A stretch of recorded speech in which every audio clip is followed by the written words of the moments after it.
Okay, now I'm going to show you how we made that 3-shot sequence. The first thing I'm going to do is use the console to drop our character. For continuity's sake, we will need to punch this character multiple times to get all the angles that we want. And here he is. I'll engage Machinima Mode to break the camera away, and now Controller 2 has control of the camera. I'll zoom in and get the camera framed up for this shot, and that looks pretty good right there. I'll engage slow motion and click the stick on Controller 1 to start the punch.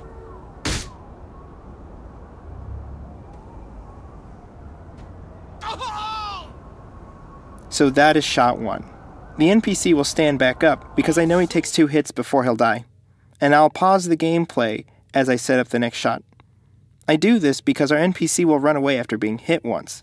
So in this shot, I want to get a reaction from the player. And I'll make this a lower shot as well. You'll notice that I use the mouse when grabbing this shot to give a slight camera shake to it. I unpause it and click the stick to punch. But in this instance, I didn't do the correct animation. Luckily, the NPC has gone into cower animation, so I will be able to repeat this shot without having to drop another NPC. I can trigger the animation again on Controller 1 to get the shot I originally wanted. I'm going to keep grabbing this same animation from different angles because the animation hitches and they don't look very good when they're played straight through. With some creative editing, I can work around this, but to do that I need coverage from several angles. Unfortunately, we don't have a console command for clearing dead bodies, so I'll need to push them out of the way with our player. Maybe in a future version of our tool, we will get a console command to clear dead bodies, but for now the manual way will have to suffice. Going back into the console, I will drop our NPC again. So as I search for the next shot, I decide that I want an overhead shot. See a body. Drink up.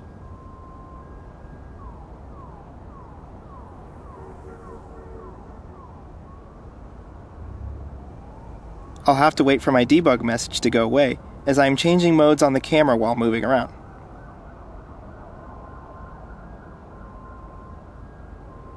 Once the message clears, I click the punch button on Controller 1 and repeat the shot. Keep in mind I'm doing this all in real time, and you can get a sense of how quickly we can shoot sequences with our tool. Well, I'm not really liking this shot as much as I thought I would. I pause the game and try to recapture the NPC before he runs away. After using this tool for a while, you get a level of coordination where you can just issue commands quickly between pauses. Remember, this is still a game, and we can't have custom AIs for our character in the world as it takes away from game development time. We always have to work around whatever's presented to us in game. That was easy.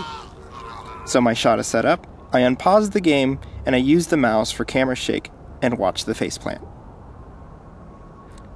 So with about 3 minutes of work, I'm able to get an 8-second sequence with 4 angles. This is our Machinima Mode tool.